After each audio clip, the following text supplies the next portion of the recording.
July 1st, 1988. The summer of our 11th year at Arklay was just starting. I was already 28.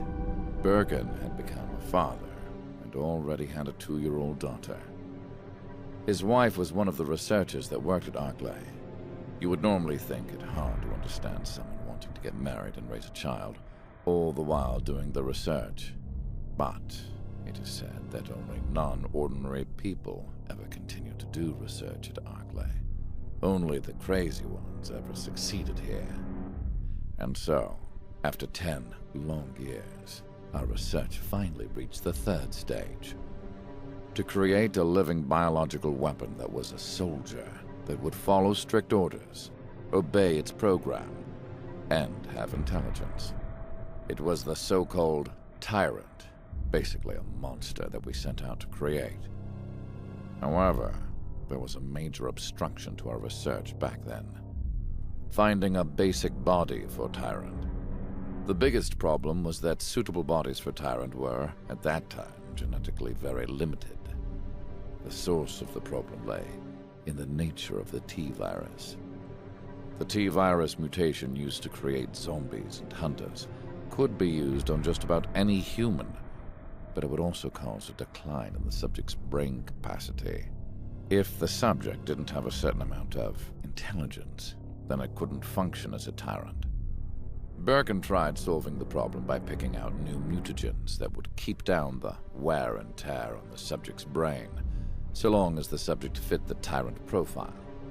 However, the number of people that had suitable genetics to accept the tyrant cells were very limited. In a genetic analysis simulation, it was found that only 1 in 1 million had the genetic makeup to become a tyrant. Any other person would merely become a regular zombie. If we could have continued with our research, then I'm sure we could have found a way to make a different type of T-virus that could change more people into tyrants. However, in order to do that research, we first needed people that were perfectly suitable for the new mutation. The odds of us being able to bring one of those few people living in America that fit the profile was extremely low. In the end, the only thing they were able to do was to, by force, bring a few close contenders in from other labs. Even before we had the chance to start our research, it seemed we had already hit an obstacle. At that time, I heard a rumor about another location in Europe, where they had already reached the 3rd level of producing a living biological weapon, using a method that no one had thought of. It was known as the Nemesis Plan.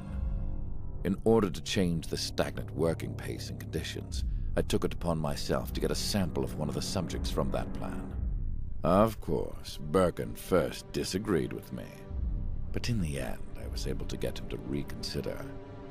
Everyone had no choice but to recognize the fact that, until we found a suitable tyrant subject, our research wasn't going anywhere. The package from Europe came at midnight, several days later, after a series of broadcasts, proposals, and counter-proposals. That box that contained it landed on the helicopter pad. It read, Nemesis Prototype. I had to use some very strong tactics to get the incomplete thing where it was being researched in France, but all the while, Spencer was backing me up, pulling all of his strings and using his influence.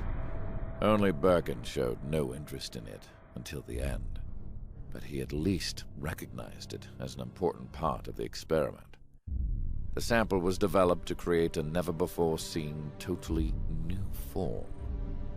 By manipulating genes, they had artificially created a living parasite. That was what Nemesis really was. It could latch onto another organism's brain, and then take control of the host's brain, bringing it a high level of destructive power. By combining intelligence with a destructive body suitable for battle, they were able to form the ultimate biological weapon. And if they could complete the project, then they would be capable of creating warlike bodies without having to worry about the intelligence issue. However, the problem was that the parasite containing it was not stable.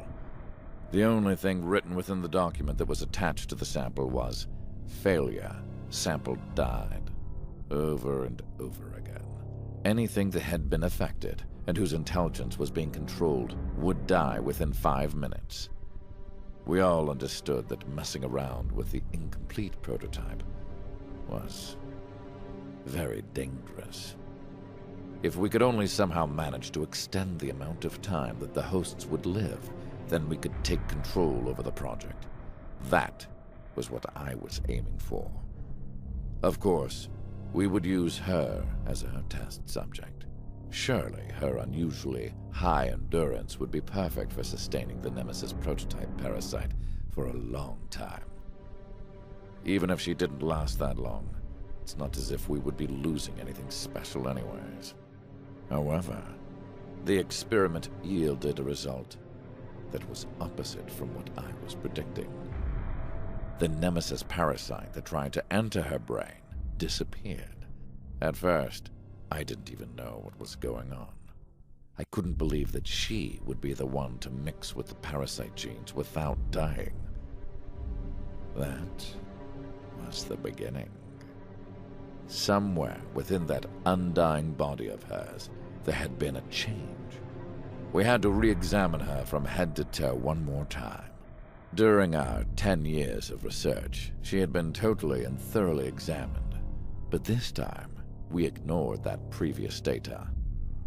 For the 21 years that she had been here, for the first time, something was finally happening. After she had already survived longer than other subjects who had received the Nemesis virus, it was only Birkin that started to realize what was happening. There was something within her. That something was a deviation from the T-virus plan. Something new that gave way to a new form. Something that changed our destiny.